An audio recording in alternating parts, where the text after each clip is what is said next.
Well, hello good people. It's high time I got on with this Ford engine. Last time we looked at it, we had the miracle of sonic cleaning and the carburettor. I'm sorry to say that was fakery, if you hadn't guessed already. And in fact, God wasn't involved at all. The carburettor came from Jeff Bezos, which means, of course, the work of Satan. That was the original Zenith 24T2 that I had. It's actually quite a good carb in that the castings are good, but an overhaul kit was a certain amount of money. And when I looked online, these cheap Chinese knockoffs from Amazon were actually cheaper than an overhaul kit.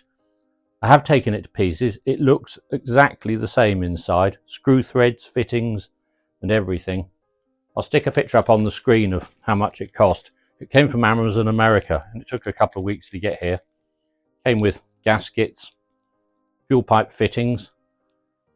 It's for a Ferguson tractor or a Ford 8N or 9N. One of the rather interesting things, it has an adjustable main jet to allow for differing fuel quality. And it has this drain here as well, so if you happen to be running it on sort of TVO or paraffin or something else, whiskey, prune juice, whatever, you can drain the fuel bowl after you've shut it down and then get clean petrol in there for starting it. Anyway, so that's where the carb came from.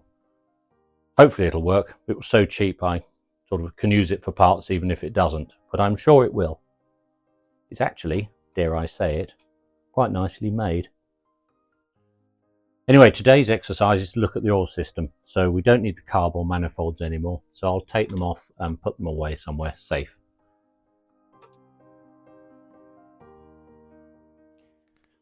If you're looking at the picture and thinking everything's slightly wonky, then my iPad camera is telling me the same. You didn't come here for quality, and you're certainly not going to get any.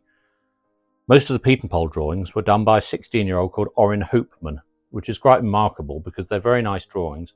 And I think getting a 16-year-old to do anything is quite astonishing. Of course, it was in the days before mobile phones. There were a few things that were missing, though. I think Hoopman probably drew the engine up once it had been converted by Pietenpol, so some things weren't obvious. I need to blank off where this return pipe goes for a start, because I'm not using that. I'll explain what I'm doing as we go. Anyway, I think an aluminium cover is the answer.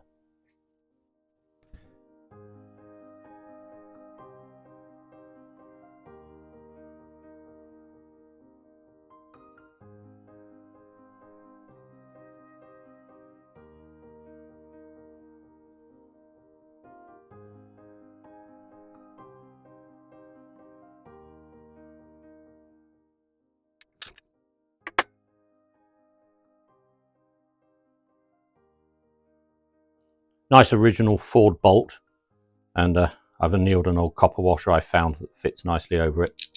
I don't think it needs any gunjo. It's not under any pressure. I think probably just a piece of tin stuck on would have done, but I want to be a little bit fussy. It's quite nicely sort of artistic to make that little conical cover. I'll dollop some paint on it in a bit. It'll never come off again. Another detail that was completely missing is what to do with the end of the camshaft. That's the camshaft there. There's 4 7/16 UNC bolts that hold on a big cast iron flywheel housing.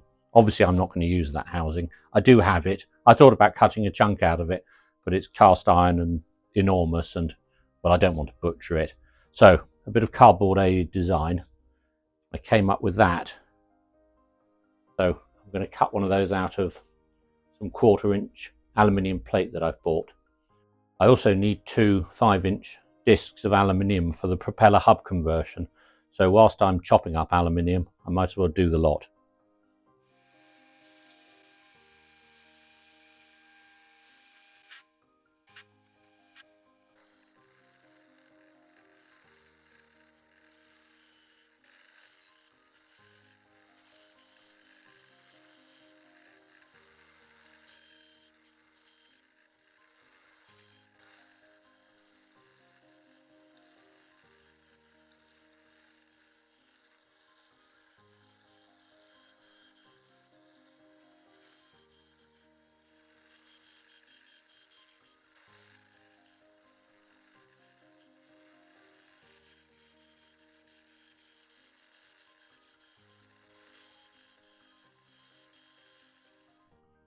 I came outside last night after supper and had a bit of a mess around, finished this off with a few files and general titivation. The holes are all drilled 15-30 seconds, which is a sort of clearance of 7/16. I suppose there's a metric equivalent, of course. You could look it up in your Zeus book if you want to know. I try and avoid the Napoleonic nonsense.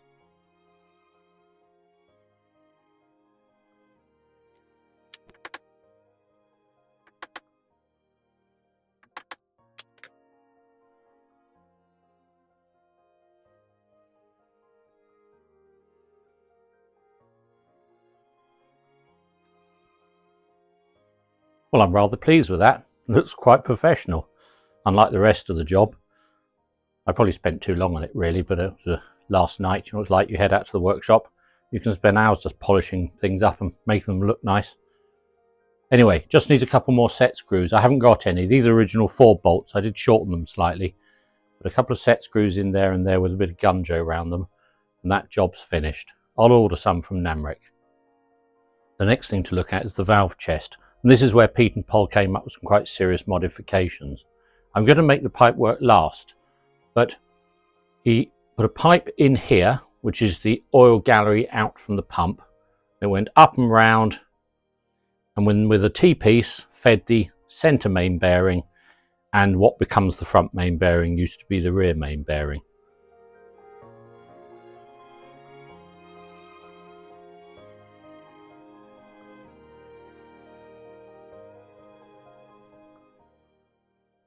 The original plans also call for a drain in here.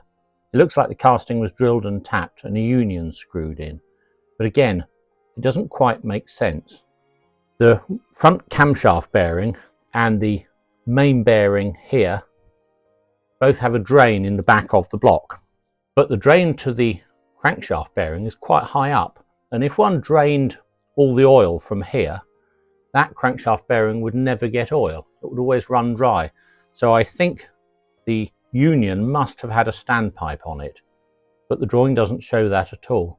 I haven't seen any American conversions close to, apart from one that had full pressure lubrication, so that didn't really count. An easy solution, of course, would have been to drill the cover and put the drain in the cover a little way up, just sort of below the level of the dam here. That would have meant the bearings got adequate oil supply and the excess oil was drained from the valve chest. I'm not doing that anyway because I'm diverging slightly from Mr. Pietenpol's plans at this point.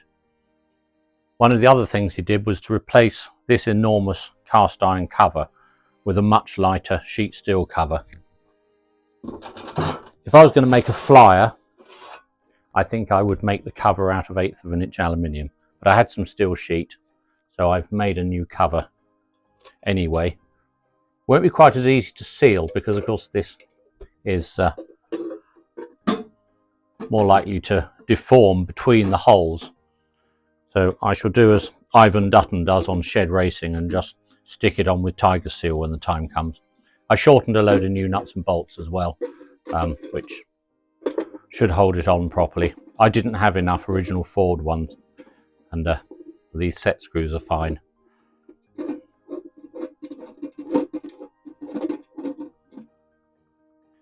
The next thing we need to do is look at the oil pan. That'll be easiest if we lift the engine up on the hoist.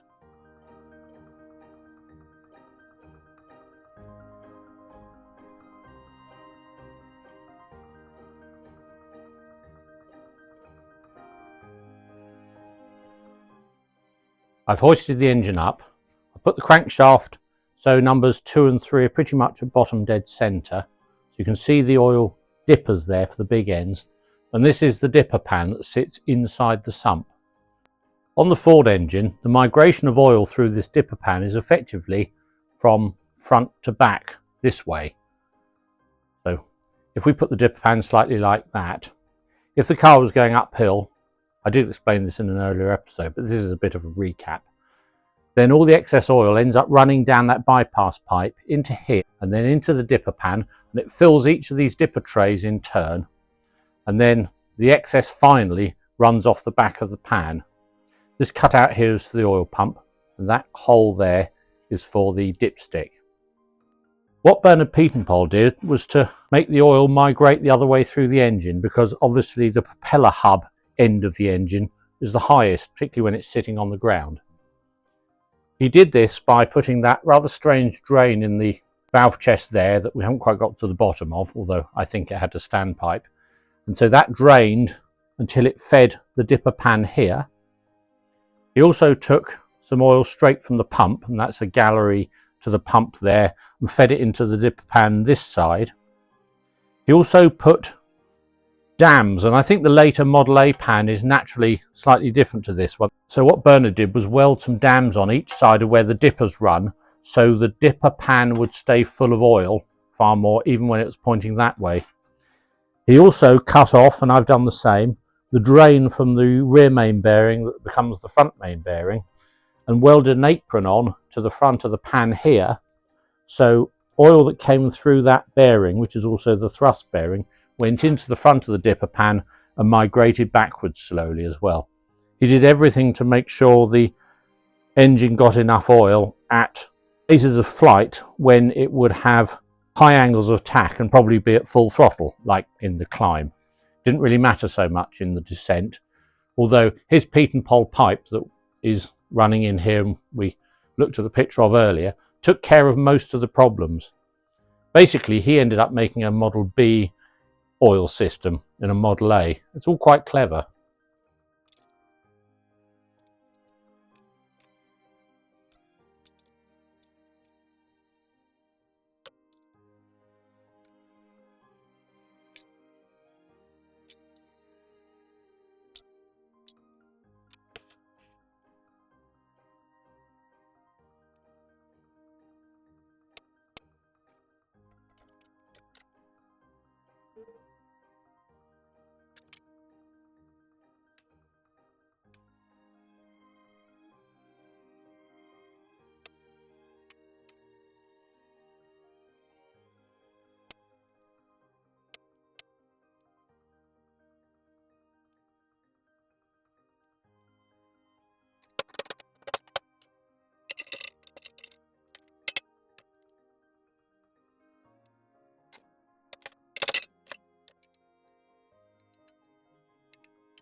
So that's the apron to catch the oil that comes from the rear main bearing into the dipper pan. Now when Bernard did it, as I said before, he fed the oil in this way from the valve chest overflow and from the oil pump, two pipes that came out here and here, and they were sort of threaded through the sump and through the dipper tray. But the pipes went through holes, and the idea was the holes were a little bigger than the pipe, so when the aircraft was in that attitude, when the engine was in that attitude, this part wouldn't flood with oil too much because the excess could go down the outside of the pipes through the holes, which is also a very good idea. So I'm going to drill a couple of holes in the corner here, just a couple of overflow holes to encourage oil out of the pan at high angles of attack, which of course, as this is going in my cycle car, most likely, that will stop the dipper pan filling up with too much oil. If there's absolutely too much oil in here, then it'll throw too much up, it'll start smoking because it'll chuck too much oil up the side of the bores and all over the place. So one doesn't want an excess, although one obviously wants the dippers to always dip in the oil at bottom dead center.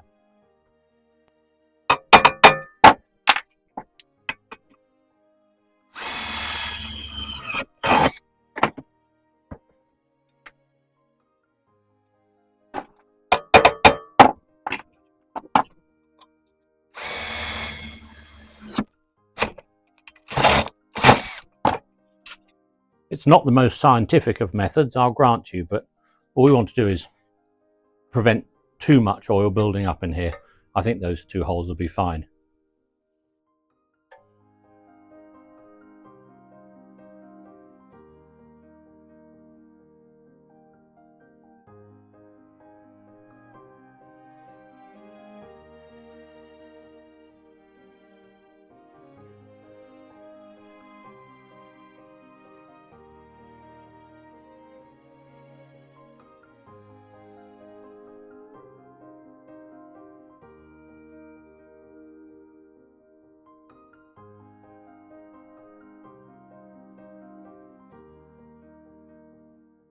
I've put the sump on for a couple of reasons. I want to work out where I'm going to drain the oil from and the valve chest. I'm not using this pipe obviously because I've blanked off that there, and this cover that I made doesn't have a facility for that pipe. So I had a bit of a think about this. I want to drain obviously from somewhere around here, similar to the other cover in a lot of ways, but I want to feed the front of the dipper pan, which is actually down here, and I want to make a fitting that goes right over the dipper pan, only by about 1/2 inch or 3/8 of an inch. So I know every bit of oil that drains from the valve chest actually ends up in the dipper pan, doesn't run down the side and possibly escape through the gaps that there are where the dipper pan is pushed into the sump. Anyway, having had a think about it, I'm going to make a couple of fittings out of mild steel. I've got tons of this. It's actually from 1926. I know that because it came from a bed that my father and I cut up years ago. We found the receipt for it. So I've got tons of this bed iron. My Morgan three-wheeler contained lots of it. It added to its completely bogus identity. And I can use these compression fittings. These are 15mm domestic water fittings. So if I turn up some fittings out of this stuff that fit these olives and compression fittings, I can then make a pipe that goes between the two. Now the engine bearer for the Pietenpol runs across here, so I'm not going to make the pipe up yet. I just want the fittings.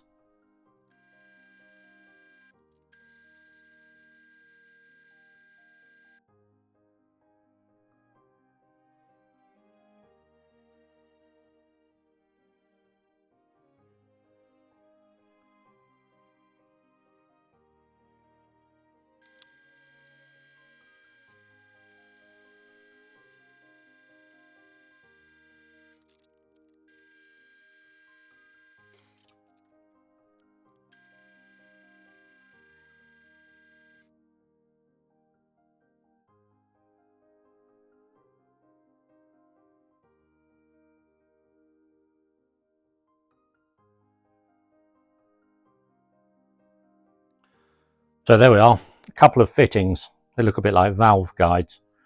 This shorter one is to go in the valve chest cover there. If I drill it, I can just sweat it in. I'll braze it in actually, that's the best way I think, in about the same position as the other one. And then this one's slightly longer, or this part is slightly longer, and it can go in there.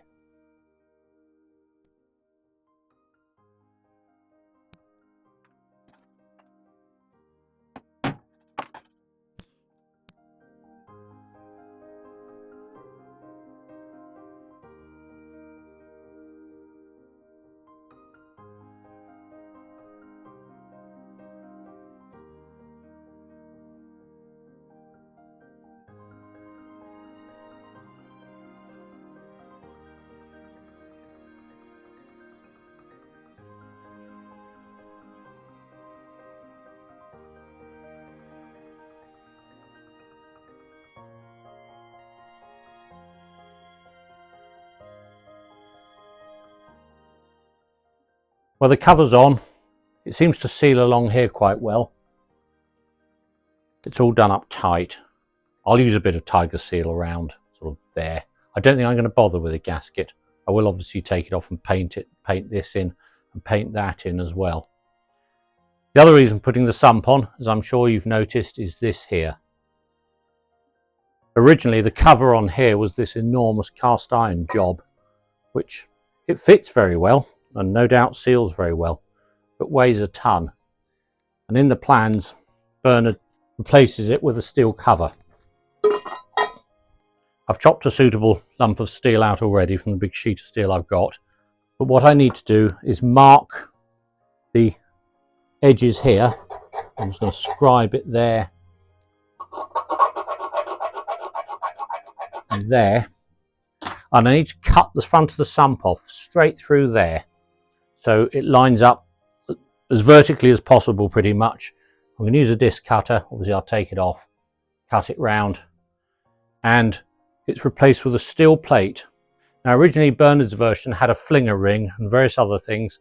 I'm going to use that most modern of contrivances, a lip seal. which will run on the fan pulley here. The fan pulley might well be shortened as per the Pietenpol plans. And that's going to go on there with the lip seal set in a small aluminium housing.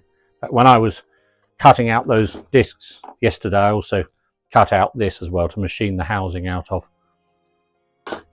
So I'm going to lift the block off the sump now and cut that off.